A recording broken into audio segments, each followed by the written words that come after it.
Hej, som I måske allerede ved, så er Frivilligcentrets generalforsamling den 9. marts i år digital, og vi afholder den via det her program, der hedder Zoom, som jeg er inde i lige nu. Det kan være, at nogle af jer, der skal deltage i generalforsamlingen, aldrig nogensinde har prøvet Zoom før, og derfor så vil jeg lige kort gennemgå nogle af de ting, som programmet kan, sådan så I har mulighed for at deltage på bedst mulig vis den 9. marts. Som I kan se, så har jeg skærmdelt lige nu. Så vi er inde i programmet. Det er sådan her, det ser ud, når man åbner det på sin computer i hvert fald. Der kan man se, at nederst i programmet, der er sådan en sort bjælke, hvor der er nogle ikoner på. Når jeg rykker musen, så forsvinder den. Men så kan jeg ligesom få den frem igen. Og der forsvandt den så ikke, men det gør den nogle gange. Så hvis man er bange for, hvor de ikoner er blevet af, der forsvandt de. Så kan man altså bare rykke på musen, så kommer de frem igen. Så kan man bevæge sig hen i venstre hjørne, der er der sådan en lille mikrofon, hvor der står mute.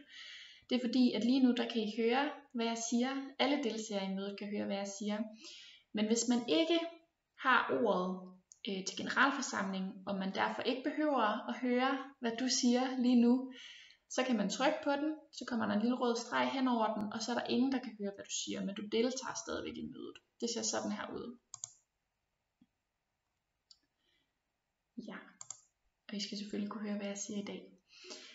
Ved siden af, der er der et lille kamera, og der står der stop video nedenunder. Det er fordi lige nu, der kan I se mig.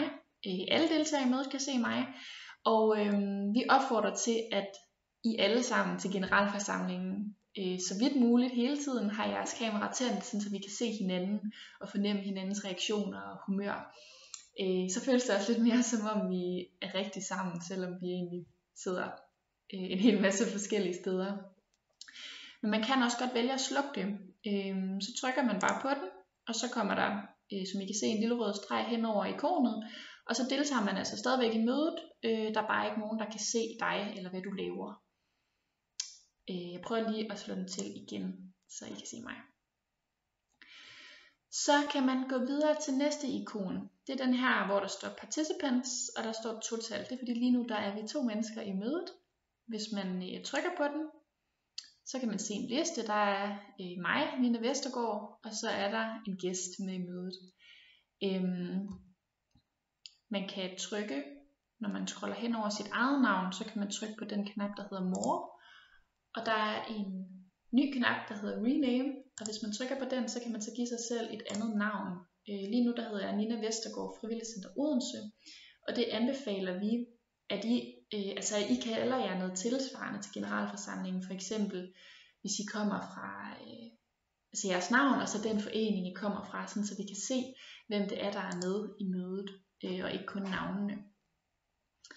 Den kan jeg lige gå ud af igen ved at close. Så er der det her ikon med en taleboble, hvor der står chat nedenunder, og det er fordi, at hvis man trykker på den, så kan man simpelthen skrive et spørgsmål. Hvis nu man har et teknisk spørgsmål eller en teknisk udfordring, så kan man skrive det her i chatten. Hej, jeg har tekniske problemer. Og så er der en af os fra Frivilligcenter, der sidder klar til at hjælpe jer. I skal dog være opmærksom på, at de spørgsmål, man skriver i chatten, de popper op ved alle mødedeltagere, så det kan godt virke en lille smule forstyrrende. En anden mulighed, det er, hvis man nu oplever tekniske problemer til generalforsamlingen, og man selvfølgelig skal have hjælp, så kan man sende en sms til mig, bliver det. Og mit telefonnummer, det kommer også til at fremgå mange andre steder, men det er 21 16 02 51. Så har I det i hvert fald også lige her. Så det er egentlig det, man bruger chatten til.